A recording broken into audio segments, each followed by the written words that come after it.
Hey guys, it's Crystal, the founder of Bold Kulture Beauty, a 2-time award-winning blog and your first stop when you're looking to simplify your healthy hair routine. Today, we're taking a closer look at hair loss. For all of us, hair loss is a big deal. For most of us, the idea of losing hair often puts us on edge. And for those of us who are actually tasked with the burden of hair loss, there's a significant emotional component in addition to the physical change that has occurred. There can be several factors that contribute to hair loss, some of them internal and some of them external.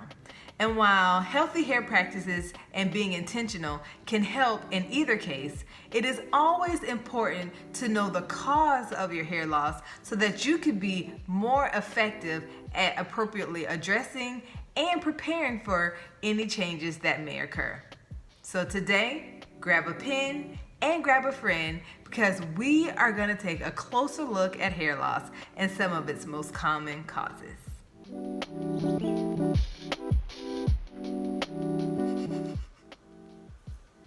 Okay, so before we get into hair loss, let's take a closer look at the normal growth cycle of hair.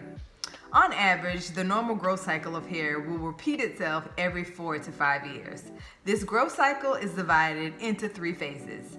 Those include the anagen, the catagen, and the telogen phases. The anagen phase is when your hair grows. At any given time, about 90% of your hair strands are in the anagen phase.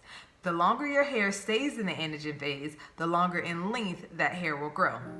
The anagen phase will last anywhere from 2 to 5 years, but can be as long as 10 years. The catagen phase is the transition phase, or the phase between the anagen and the telogen phases. During this time, the hair is just preparing to move into the telogen phase, and it typically lasts from 1 to 3 weeks.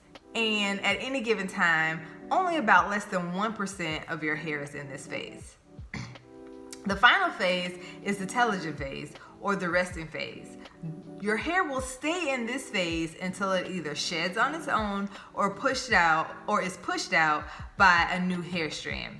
This phase can last between 3 to 6 months, and on average, about 10% of your hair strands will be in this phase. So now let's take a look at shedding versus hair loss.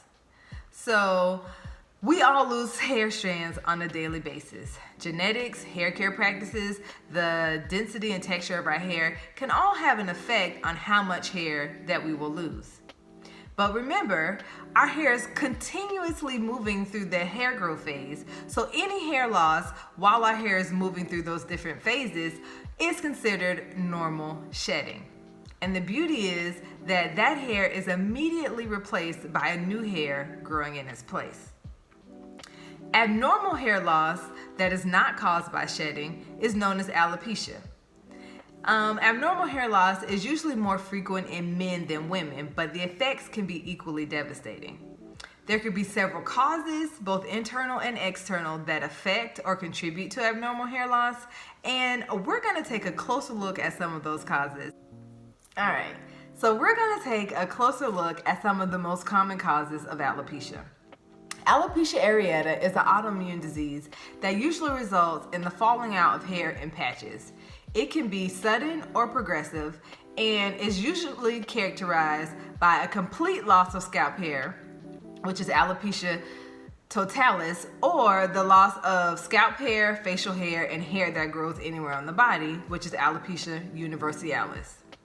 Androgenic alopecia is usually characterized by the thinning and eventual loss of hair, and it can be caused by genetics, age, and any hormonal imbalances. Postpartum alopecia occurs in the postpartum period for women, and it can last up to a year.